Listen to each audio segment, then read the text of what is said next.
मुक्त पतन कोणता पॉइंट आहे? मुक्त पतन जो आपण अगोदर शिकलेला आहे ते पुन्हा एकदा रिपीट करतो. मुक्त पतन म्हणजे काय असतं बघा लक्षात. समजा ही पृथ्वी आहे आणि या पृथ्वीवरती उंचावरून एखादी वस्तू खाली पडत आहे.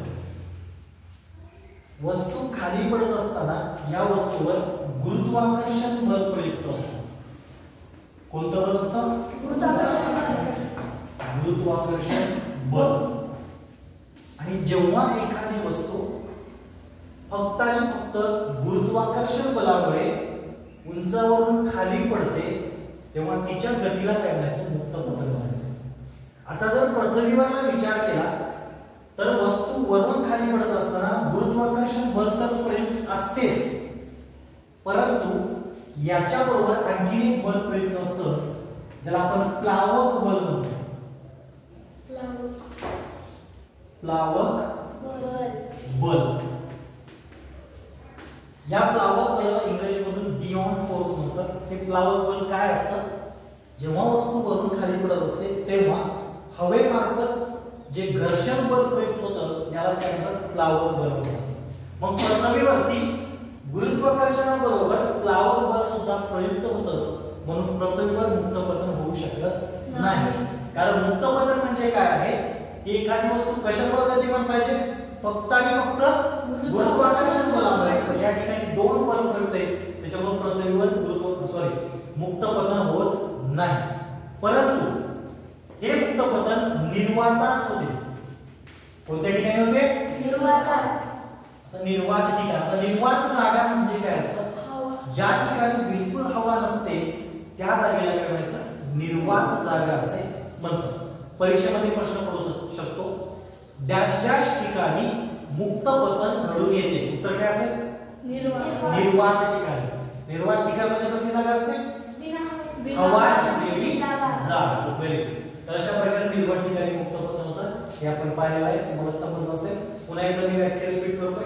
काय व्याख्या आहे की जेव्हा एखादी वस्तू फक्त आणि फक्त गुरुत्वाकर्षण बलामुळे गतिमान असेल, खाली पडते म्हणजे काय? गतिमान असेल तेव्हा तिच्या गतीला काय म्हणतात? मुक्त पतन असे म्हणतात. चॅप्टर मधला शेवटचा पॉइंट आहे आता. ठीक आहे, हे मुक्त पतन शिकलो आपण. आता चॅप्टर मधला शेवटचा पॉइंट आहे तो म्हणजे शक्ती. त्याला विद्युत शक्ती सुद्धा म्हणतात. इंग्लिश मधून इलेक्ट्रिक पॉवर किंवा फक्त पॉवर म्हटलं तरी चालेल. आता शक्ती म्हणजे काय असतं? शक्तीची व्याख्या आपल्या पुस्तकामध्ये दिली. काय व्याख्या दिली आहे? कार्य करण्याच्या दरास शक्ती असे म्हणतात. पुन्हा एकदा रिपीट करतो मी. कार्य करण्याच्या दरास शक्ती असे म्हणतात. मग त्याचं एक सूत्र आहे. सूत्र आहे शक्ती बरोबर कार्य करण्याचा दर. म्हणजे काय हो? आपण केलेलं कार्य छेद त्याला लागलेला वेळ किंवा त्याला काळ म्हणतो. ठीक आहे, दोन्ही सेमच आहे. काळ या किंवा वेळ. मग शक्तीचं सूत्र भेटलं. शक्ती बरोबर कार्य छेद काळ. इंग्लिश मधून यायचं म्हटलं तर शक्तीला इंग्रजीमधून पॉवर म्हणतात. शक्तीला इंग्रजीमधून पॉवर म्हणतात. आणि कार्याला इंग्लिश मधून काय म्हणतात? वर्क. आणि वेळेला इंग्रजीमधून काय म्हणतात? टाइम. मग यांचे जर मी शॉर्ट फॉर्म्स यूज केलो तर आपलं सूत्र काय होईल? P = W छेद T. हे तुमचं शक्ती मोजण्याचं एक सूत्र झालं. आता शक्ती वेगवेगळ्या एककात मोजली जाते. कसं काढायचं बघा? शक्तीचं एकक काय असं जर तुम्हाला विचारलं तर तुम्हाला काय करायचं? जसं की बघा P बरोबर. आता मला सांगा कार्याचे असं एकक काय? जूल आहे. कार्याचे असं एकक जूल आहे. ते झालं J. ठीक आहे. आणि छेद वेळेचे असं एकक काय? सेकंद. बरोबर. म्हणजे शक्तीचं याचं एकक काय झालं? शक्तीचे कोणते एकक? SI एकक काय झाले? तर ते आहे जूल प्रति सेकंद. आलं लक्षात? शक्तीचे याचं एकक काय? जूल प्रति सेकंद. त्यालाच वॅट सुद्धा म्हणतात. यालाच काय म्हणतात? वॅट. म्हणजे काय झालं? आता ही पॉवर मी असं लिहिलं इथं जर W लिहिलं तर हे काय होतं? वॅट होतं. हे काय झालं? वॅट. म्हणजे एक तर तुम्ही याचा एकक जूल प्रति सेकंद सांगा किंवा तुम्ही काय सांगू शकता? याचा एकक वॅट सुद्धा सांगू शकता. आपण म्हणतो का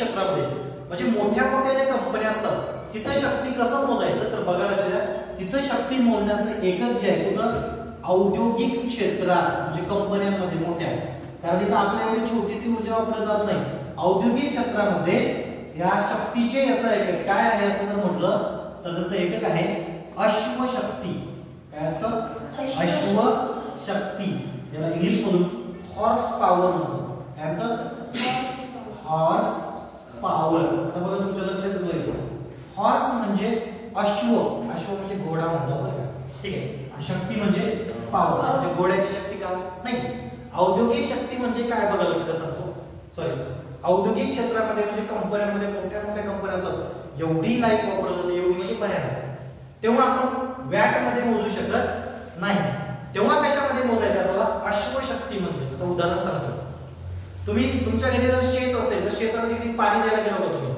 तर तिथे एक मोटार असते मोटार तर तुम्ही गेल्यानंतर 2 HP ची मोटार 3 HP 5 HP ऐकले कधी ते HP म्हणजे हॉर्स पॉवर असते बघा हे H आणि P लक्षात आलं हे HP म्हणजे अश्वशक्तीमध्ये आपण त्याला मोजत असतो ठीक आहे अशा प्रकारे हे पूर्ण आहे बघा एक लक्ष मी पुन्हा एकदा रिपीट करतोय शक्तीची व्याख्या काय कार्य करण्याच्या दरास शक्ती असे म्हणतात त्याचं सूत्र शक्ती बरोबर कार्यछेद काळ त्याला इंग्लिश मध्ये आपण म्हणतो power is equal to work by time त्याचं शॉर्ट मध्ये सूत्र आहे P is equal to W by T मी म्हटलं शक्तीचे SI एकक सांगा जूल प्रति सेकंद त्याचं दुसरं काय म्हणू शकतो आपण त्याला किंवा काय म्हणू शकतो वॅट आणि औद्योगिक क्षेत्रामध्ये जर मी शक्तीचं SI एकक सांगा म्हटलं काय सांगा तुम्ही अश्वशक्ती कळलं ठीक आहे अशा प्रकारे आपण चॅप्टर संपला आलं घ्या लिहून हे झाले फक्त हे लिहून घ्या हे लिहिण्याच्या अगोदर पुस्तकाची व्याख्या लिहायची काय व्याख्या कार्य करण्याच्या दरास शक्ती